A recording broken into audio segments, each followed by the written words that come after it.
He smiled, handed me a cake, and told me I finally deserved to rest. But while I was on a cruise celebrating the end of a 40-year career, my son sold the only home I'd ever known, without saying a word. I thought the worst day of my life was the day I buried my husband. I was wrong. I raised him with everything I had. I gave him my time, my love, my trust. So when Derek planned a surprise party for my retirement, I believed every word of his speech, every tear he shed. What I didn't know is that behind the hugs and confetti was a contract, a lie, and a plan to erase me from my own life. This isn't just a story about betrayal. It's a story about waking up, fighting back, and discovering that sometimes the people who hurt you the most are the ones you gave the most to.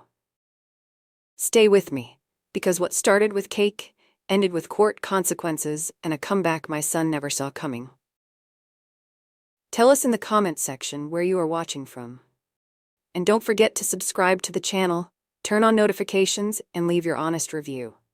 I always thought that when I retired, I'd finally have peace.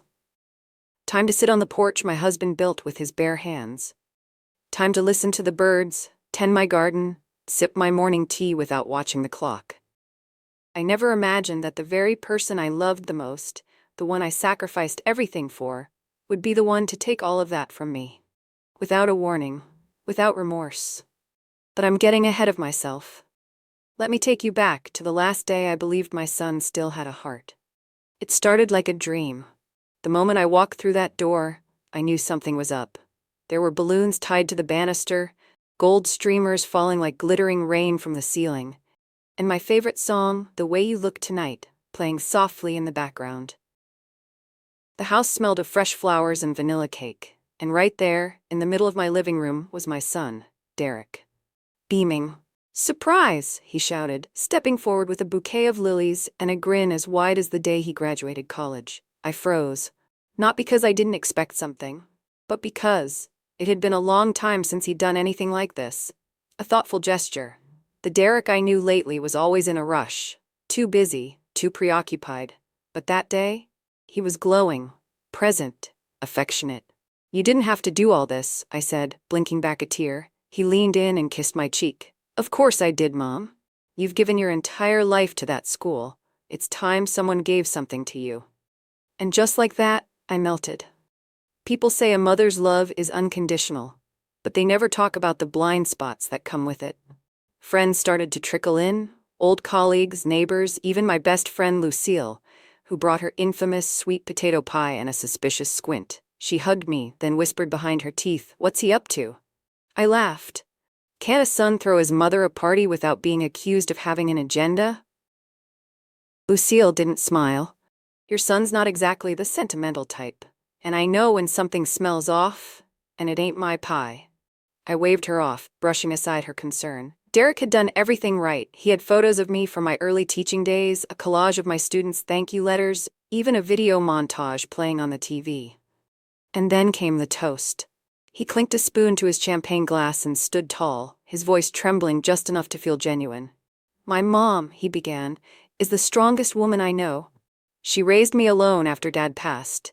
She gave up dreams, weekends, and half her wardrobe budget just so I could have every opportunity she never had." The crowd chuckled. "She's a hero to me. And today, I just want her to know that her sacrifices weren't in vain. Mom, you deserve peace. You deserve rest. And most of all, you deserve to be celebrated." The room burst into applause. I couldn't stop smiling. I wanted to bottle that moment and carry it in my heart forever. Then he handed me a small envelope, wrapped in a satin ribbon. Inside was a cruise package, 7 nights in the Caribbean, leaving Monday. I gasped. Derek, this is too much," he shrugged. "You've earned it. Everything's paid for. Flights, the cabin, first class, by the way." I didn't know what to say. I looked at Lucille, expecting to see tears in her eyes, but her jaw was tight, her arms crossed. "I hope you packed sunscreen," she said, her voice cool. The next 2 days flew by. Derek stayed over, cooked breakfast, offered to clean out the garage while I packed. He even fixed the gate latch that had been loose for months. He was everywhere, helpful, thoughtful, present. On the morning of my flight, he hugged me tight at the airport and whispered, "When you get back, everything's going to be even better. I promise." It felt like the closing of one chapter and the beginning of another. My heart was full, And yet, something felt off. I couldn't name it at the time, but it lingered like the faint scent of smoke after a fire. On the second night of the cruise, I couldn't sleep. I kept thinking about the house, my home. It wasn't just a building. My husband laid every tile with his own hands. I planted that rose bush the spring after Derek was born. The stairs still creaked on the third step, and right where my son used to sit with a flashlight and comic books, it was the place where life happened, where love lived. I shook the thought off. I was being sentimental. I should enjoy this gift. That's what Derek would want. Oi, was it what he needed? Back in my cabin, I decided to freeze a slice of the retirement cake I brought with me, just for nostalgia's sake. I lifted the cake board and noticed something odd tucked beneath it. A folded piece of paper. Smudged, but clearly intentional. Curious, I unfolded it. It was a copy of my property deed, but something was wrong. My name was still there, but below it, in bold print, was a line I'd never seen before. Power of attorney granted to Derek Harper. The room went cold. Why would that be under a cake? Why would my son have this? And why was the signature beside mine not mine? I sat on the edge of the bed staring at that piece of paper, my stomach sinking. And I realized something terrifying. The party wasn't just a celebration. It was a distraction. And while I was floating in the Caribbean, my son was erasing me from my own life. I thought the worst was over. I had no idea what waited for me when I stepped back onto my porch. Because when I got home, someone else was living in my house. There's something no one tells you about betrayal. It doesn't come screaming through the front door. It doesn't always shout or slam or rage. Sometimes it just stands there, smiling, holding a set of keys that no longer belong to you. I got off the cruise feeling light, sun-kissed, and smiling. For the first time in decades, I wasn't thinking about lesson plans or report cards or broken projectors. Just my garden, my kitchen, my home. I remember the cab driver asking if I was coming back from vacation. No, I told him. I'm coming back to my life. If only I knew what was waiting for me. As we turned onto my street, I felt a strange flutter in my chest. My rose bushes had been trimmed, but not the way I like. The mailbox had been repainted, but it was a different color. It was a deep forest green. I hate green. I chalked it up to Derek trying to be helpful. He'd probably done some sprucing up while I was away. But then, I noticed the porch. New lights, new numbers. The welcome mat was gone. In its place was one that read, "The Kwan family, home sweet home." My heart stopped. I climbed the steps, suitcase dragging behind me like an anchor. I rang the doorbell, my fingers trembling. A young woman opened the door, startled to see me. Behind her, a man was hanging a painting I'd never seen before. "Can I help you?" she asked, polite but firm. I blinked. "I live here. This is my house." She furrowed her brow. "I'm sorry, there must be a mistake. We just moved in last week." Last week? No. That couldn't be right. I pulled out my phone, fumbling to call Derek. No answer. I called again, straight to voicemail. Tammy picked up on the third try. Her voice was cold, distant. "You're back early," she said, as if I were an unexpected dinner guest. "Tammy," I said, my voice cracking. "There's a couple in my house. My house. They say they live here." There was silence on the line. Then casually, too casually, she replied, "Oh, I thought Derek was going to talk to you." Things moved fast. "What things?" I asked. "What are you talking about?" She sighed. "Look, it's complicated. Derek will explain it better. Just maybe stay with a friend tonight, okay?" And then she hung up. I stood there on that porch, frozen. The young woman gently closed the door, locking it from the inside. I could hear them laughing behind the glass. My laughter. My walls. My life. Gone. I don't even remember calling Lucille, but she arrived in 10 minutes like a storm. She took one look at me standing on the porch with a suitcase and no home, and she didn't ask a single question. She just said, "Let's go." I sat on her couch like a ghost. My hands wouldn't stop shaking. I couldn't cry. I couldn't speak. Lucille brought me tea, my favorite kind, the one she always kept just for me. Then she said something that snapped me out of the fog. "You were scammed," she whispered. "By your own son." At first I protested. "No, Derek wouldn't do that. There has to be a misunderstanding." Lucille didn't flinch. "Then why didn't he tell you? Why are your locks changed? Why is Tammy dodging your calls?" She picked up her iPad and typed furiously. Within seconds she found it. "My house. Sold. Legally. Closed and finalized 3 days after my party. sold for $850,000. And the name on the seller's signature? Mine. Except I didn't sign it. I remembered the paper I found on the cakeboard. The forged power of attorney. I hadn't wanted to believe it. Not then, but now? I couldn't deny it. Derek had used it. He'd faked my signature. He'd sold my home while I was floating on a cruise, sipping cocktails and thinking of new curtains. And now, I had nothing. Lucille was furious. We're going to a lawyer. This is fraud. You can sue him for everything. But I just sat there, staring at my hands that had changed his diapers, packed his lunches, signed permission slips, held him through heartbreaks, clapped at every graduation. Those same hands had been forged to erase me. The next morning, Lucille drove me back to the neighborhood. Not to my house. I couldn't bear to look at it. We went to the county clerk's office. I requested every document tied to the sale. The clerk, an older man with glasses and a kind smile, pulled up the records. And that's when I saw it. The power of attorney document. Filed, notarized, dated 2 days before the party. My signature was there.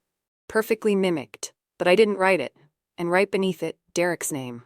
Filed legally, approved swiftly, because he worked in real estate. He knew exactly how to play the system. When I stepped outside the building, the sun felt too bright, too cruel. The world was moving on like nothing had happened. But inside me, a storm was just beginning. I had given him everything, and he had taken the one thing I had left. I went back to Lucille's that night and sat in silence until long after midnight. Then I did something I hadn't done in years. I opened the box of my late husband's documents, deeds, old insurance forms, wills, and there, tucked into an envelope labeled Property Final Deed Adjustment, was something Derek had overlooked, a clause. A clause my husband had added before he died, back when Derek was still in college. It stated, "This property may not be sold, transferred, or refinanced without direct written approval by the primary owner while mentally competent. Any sale under false representation shall be nullified." I stared at it for a long time. Then, for the first time in days, I smiled, just a little, because Derek thought he'd won, but he didn't know what was hidden in the very foundation he'd tried to sell. This wasn't just about the house anymore. It was about my name, my dignity, my right to not be erased, and I was going to fight. But first, I had to face my son. And when I did, I would finally see the man he truly was. There's a special kind of pain in realizing your own child doesn't see you as a person anymore, but as a transaction, as a name on a deed, a signature to forge, an obstacle to quietly erase. I used to believe that blood meant loyalty, that a mother's love could outlast anything. But on the day I walked into my son's apartment, heartbroken, trembling, betrayed, I learned that even love has a limit. I didn't call ahead. I didn't warn him.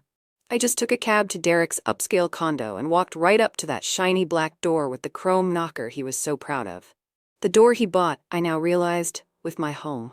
I knocked 3 times, no answer. I was about to turn away when the door opened, and there he was. My son. Hair perfectly styled, shirt crisp, not a single sign of guilt on his face. "Mom," he said, surprised, but not startled, just mildly inconvenienced. I looked into his eyes, hoping, begging for some trace of the boy I raised, but all I saw was calculation. He let me in. Barely. The apartment smelled like jasmine and expensive cleaning products, cold, sterile, a stranger's home. Tammy was there too, curled on the couch with her phone in hand and a glass of wine on the table. She didn't even say hello. I didn't waste time. I pulled the forged deed from my bag and dropped it on their marble kitchen counter. "I know what you did," I said. My voice was shaking, but I held my ground. "You sold my house. You forged my name. You lied to me." Derek looked at the paper, then at me. He didn't deny it. He just exhaled, like it was some long-delayed conversation. "I didn't lie," he said softly. "I just tell you everything." I felt my stomach turn. "You stole from me," I snapped. "I was on a cruise thinking you loved me, and you were here, erasing me."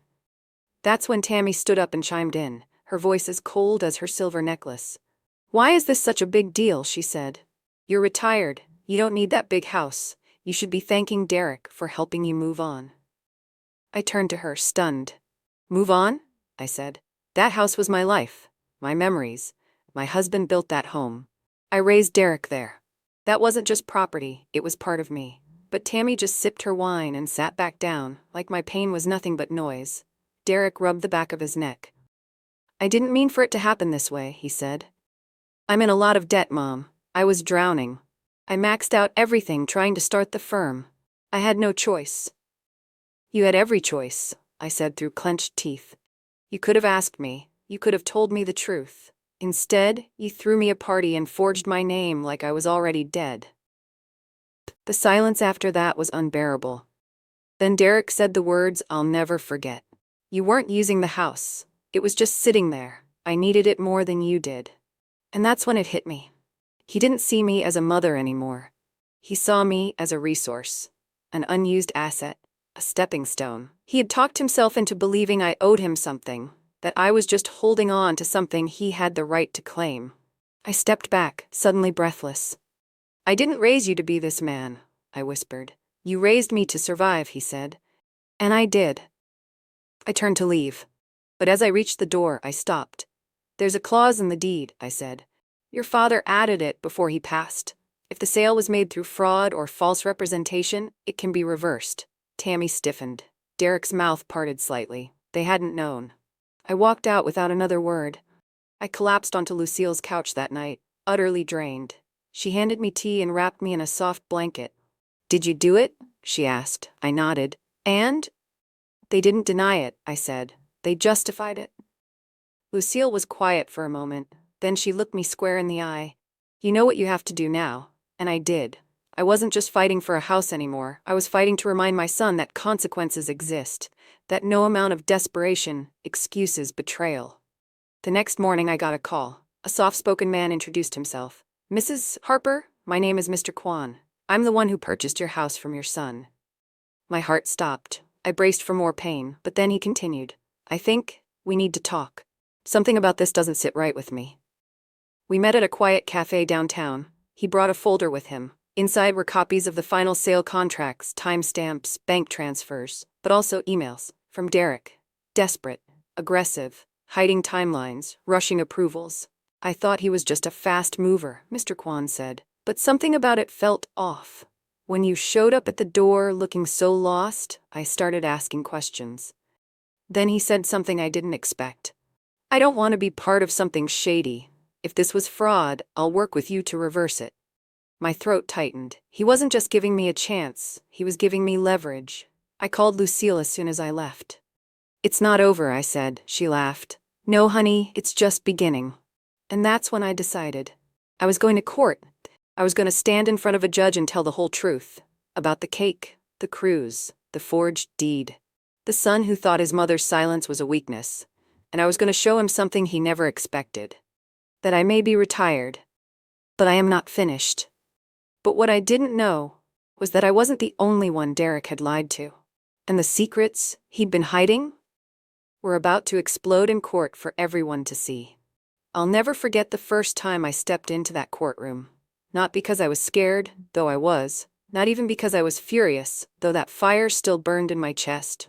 No, I remember that day because it was the first time I stopped feeling like a victim and started feeling like a mother who finally stood up. The court was cold, sterile, the kind of place where voices echo and justice feels like a coin toss. I sat down alone in the front row. Derek sat on the other side, next to his lawyer, flipping through papers like this was just another business deal. Not once did he look at me. Not once. The judge walked in. Everyone stood. And the moment she told us to be seated, it hit me. This wasn't about just getting my house back. This was about making sure that what Derek did, what any child could do to a parent out of selfish greed, wasn't brushed under the rug like some family squabble. This was theft, and I was ready. Derek's lawyer started with a smirk. Said Derek had assumed responsibility over my assets because I was unwell and emotionally unstable.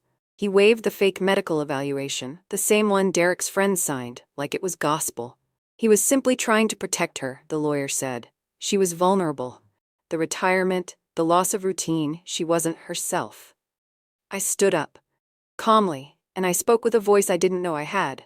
I've spent 40 years raising a son I thought I could trust. I buried my husband in that house. I nursed my mother through her final days in that house. And in one weekend, my son sold it without my knowledge, based on a forged report written by a man who isn't even licensed to practice medicine. The courtroom fell silent. I turned toward the judge, and I continued. This isn't a concern. This is betrayal, with a smile on top. The next hour was a whirlwind. My lawyer, bless her heart, brought everything. The cruise ticket my son insisted on paying for. The emails showing I never signed a power of attorney. The voicemail I had accidentally recorded when Derek thought I was already at sea, where he laughed with a friend about the retirement ruse and joked about finally having freedom from mom's clutter. The judge listened. She nodded. And then, she looked straight at Derek. Mr. Harlow, she said, her voice ice cold, your actions reflect a calculated and self-serving abuse of trust. You manipulated your mother's vulnerability for financial gain. This court finds your sale of the property fraudulent and void. My knees buckled. I felt breathless, but it wasn't over. As the gavel came down, Derek jumped up. She's overreacting, he shouted. She was going to waste the money on stupid charities anyway. That broke me. And I think it broke the courtroom too, because right then, no matter how strong I'd tried to be, I realized the son I'd raised was truly gone, or maybe he'd never been the man I hoped he'd become. The judge didn't even blink. She ruled the sale invalid, froze the funds, and ordered a full investigation into Derek's finances. I was awarded back my home, along with legal costs, but money couldn't fix what was lost. When I walked out of the courtroom, reporters were already waiting. Apparently, cases like mine. Elder financial abuse was becoming more common. One of the younger reporters asked, "What would you say to other parents who are afraid this could happen to them?" I looked at her, and I said, don't confuse being a good parent with being a silent one. If something feels off, speak up, even if it's your own child on the other end. It's been 8 months since that day. My home is mine again, though I've made some changes. The guest room Derek used to stay in is now a library. The picture of us on his graduation day is tucked away in a box. Not out of anger, but peace. You see, forgiveness doesn't always mean reunion. It means letting go of what weighs you down. Derek? He faced charges, eventually pled out. He has to pay restitution, which he hasn't started. We haven't spoken since the trial. Not a letter, not a call. And that's okay, because healing doesn't always come with an apology. But here's the truth I want you to carry with you. You can give someone the world, and they might still want to sell it behind your back.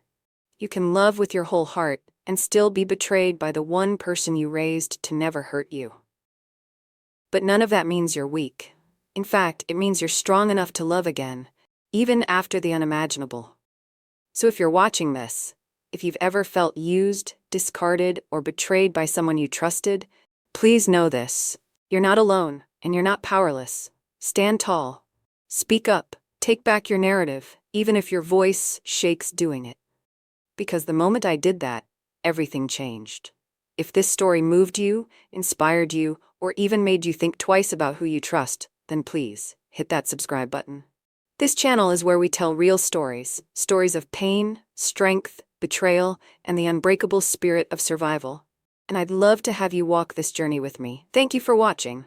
My name is Marianne Harlow, and I'm no longer silent.